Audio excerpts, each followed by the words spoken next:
I ripped out the door frame because I want to do like a really big high arch into this closet. Having doors in a pier and beam home is really hard because it's constantly moving and going out of level, and doors get fucked up. So I'm gonna have doors where they're appropriate, like bathroom, bedrooms, things like that. But like closets, I can make it an open concept and make it look really cute.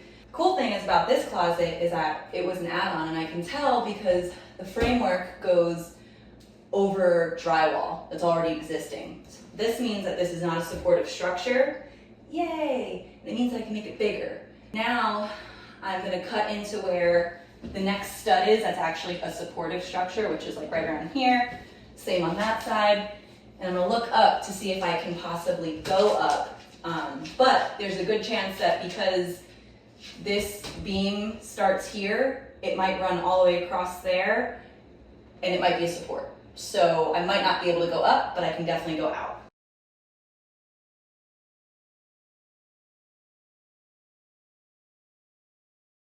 Okay, so I can definitely go out.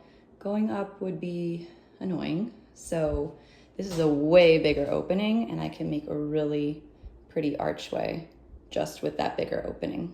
All right, I need to do a tutorial on how I did this, but essentially I marked the outer edges, which is 36 by 36, went in 1.5 inches and 1.5 inches, and then put a screw here, attached my string line, measured out what 34.5 is, because that's minus 1.5 inches, minus 1.5 inches, and I drew like this half circle.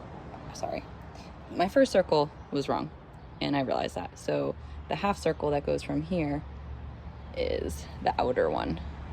Now we have an archway. So first coat of mud, it's pretty rough. Walls are super uneven, and I don't even want to explain it, but yeah, so it'll get better. But we need it to dry.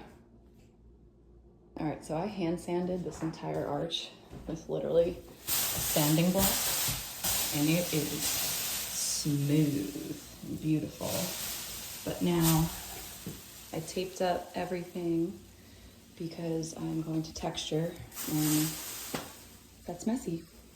So I'm doing a board and batten on these walls, and I figured I'd do a little tutorial. So how I start off is I'm doing a half board and batten.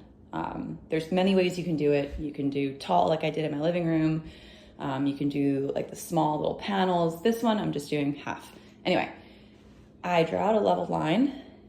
You could also use a laser. I personally just like drawing out level lines because my house is not level. And then you can make your cuts from there. Any inside cuts, you miter to the inside. Any outside cuts, which I don't have, you would miter to the outside. So that's it. Let's go from there.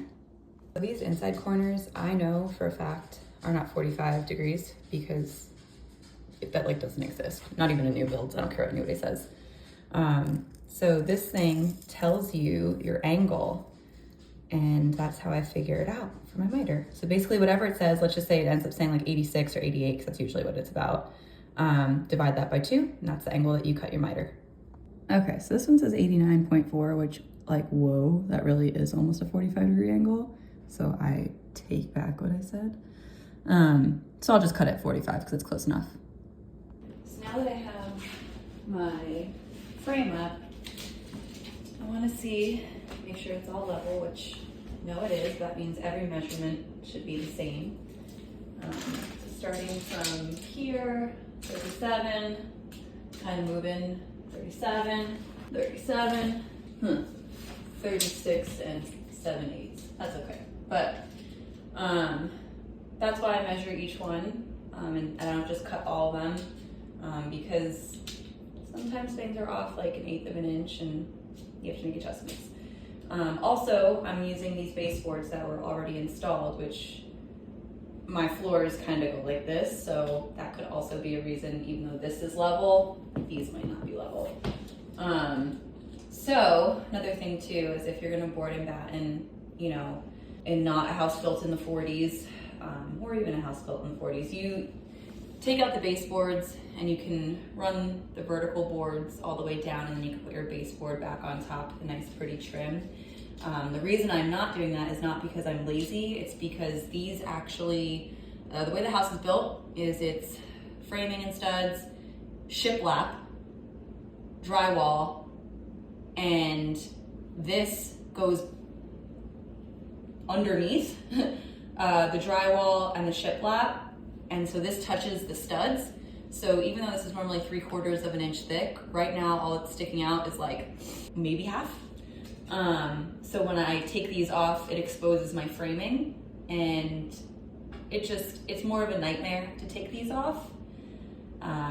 The entire house, because I'm board and battening the entire house, and it's easier to just lay the boards on top, even though they'll stick out a little bit at the bottom.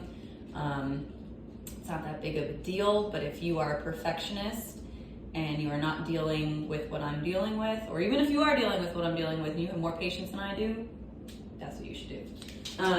Okay, and now, because I'm doing 4 vertical boards, this wall over here is 67, so 67 divided by 4 is about 16.75, so it's on center. So first board will be right there, and they are 3.5 inch boards. So then when I get to 16 3/4, I need to subtract half of 3.5, and that's how I find where the beginning of that board goes. But I will mark 16 3/4, and that's on center, and then I'll do the math and backtrack, and that's where my board goes.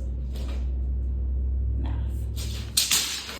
So all the battens are up, and now I'm beginning to caulk, and I just wanted to show you how crooked this wall is. I don't even know if you can really see it.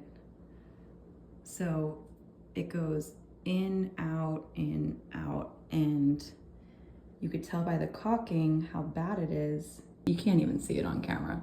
It's bad. It's pretty wild.